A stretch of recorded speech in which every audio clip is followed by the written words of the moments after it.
எங்களுக்கு பட்டமளிப்பு விழாவோ எதுவுமே கிடையாது. 2 வருஷத்துக்கு ஒருக்க தான் எக்ஸாம் முடிஞ்சு அவ்வளவுதான், எல்லாரும் போயிட்டு வாங்க அனுப்பிட்டுருவாங்க. இப்போ இப்படிலாம் ஃபங்க்ஷன் நடக்குது தெரியும் போது ரொம்ப ஹாப்பியா இருக்கு. ஐடிஐ ரொம்ப வாண்டட் இருக்கு.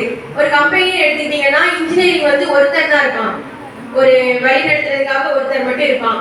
டிப்ளமோ ஒரு 5 பேர் எடுப்பாங்க. ஆனா ஐடிஐ அப்படி கிடையாது, ஃபுல் வாண்டட் 20 பேர் ஐடிஐ எடுப்பாங்க. அதனால ஐடிஐ எடுத்தவங்களுக்கு ரொம்ப வாண்டட் இருக்கு. தெருவுக்கு இன்ஜினியரிங் முடிச்சு எல்லாரும் உட்காந்து பப்ஜி தான் விளையாண்டுட்டு இருக்காங்க. ஆனா ஐடிஐ முடிச்சு யாருமே அப்படி கிடையாது. கண்டிப்பா ஏதோ ஒரு கம்பெனியோ இல்ல ஓனா கூட நிறைய பேர் பிசினஸ் பண்ணிட்டு இருக்காங்க, வயரிங், எலக்ட்ரிக்கல்னு.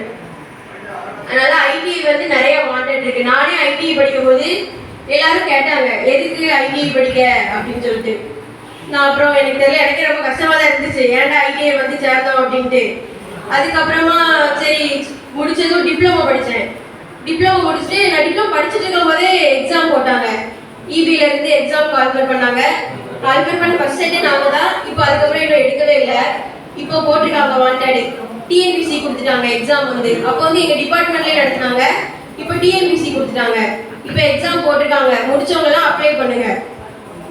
அப்புறம் எக்ஸாம் போட்டதும் அதுலேயும் நல்ல மார்க் எடுத்து செலக்ட் ஆகி இப்போ இபி டிபார்ட்மெண்ட்ல ஒர்க் பண்ணிட்டு இருக்கேன். ஐடிஐல நிறைய வாண்டட் இருக்கு. வேலை வாய்ப்பு நியூஸ் எடுத்துட்டாலே அதுல டெய்லி ஐடிஐ பத்தி கண்டிப்பா இருக்கும். இன்ஜினியரிங் இருக்கிறது ரொம்ப ரேர் தான்.